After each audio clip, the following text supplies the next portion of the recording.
এবারে metal presence কৃষি সংবাদ সুজলা সুফলা।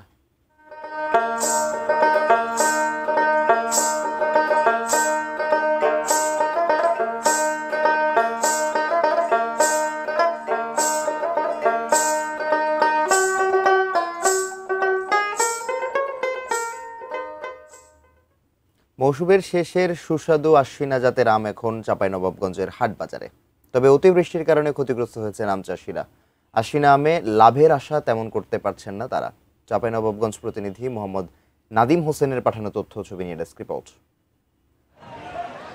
আশ্বিনা আম বাজারে আসে অন্যান্য জাতের শেষে।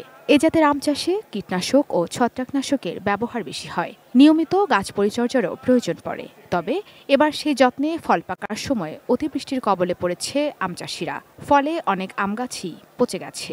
এখন বাজারে যে পরিমাণ আম তুলতে পেরেছেন তা দিয়ে উৎপাদন খরচে উঠছে না অনেকের। সব মিলিয়ে পড়তে হচ্ছে আর্থিক ক্ষতির মুখে। ৬০ টাকা ৬৫ টাকা কেজি আমের বিক্রি, কিন্তু এখানে তো আম কিনে বলছে ৭৫ টাকা ৮০ টাকা। কিন্তু বাজারে বহুত খারাপ, আর বৃষ্টির কারণে, অতিরিক্ত বৃষ্টির কারণে মানে আম ঢাকায় বিক্রি করতে পারতেছি না।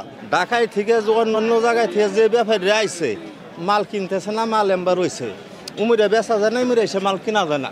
চাঁপাইনবাবগঞ্জ কৃষি বিভাগের তথ্য মতে জেলায় মোট ৩৭,৫০০ হেক্টর জমিতে আমের চাষ হয়। এর মধ্যে ৯,০০০ হেক্টর জমিতে চাষ হয় আশ্বিন জাতের আম। যদি কোনো আম চাষি ফেরোমন ফাঁদ ব্যবহার করে অথবা ব্যাগিং করে, তাহলে তার আমের মাছি পোকার উপদ্রব যেমন কমে যাবে, একই সাথে ব্যাগিং করার ফলে আমের রং ভালো হবে।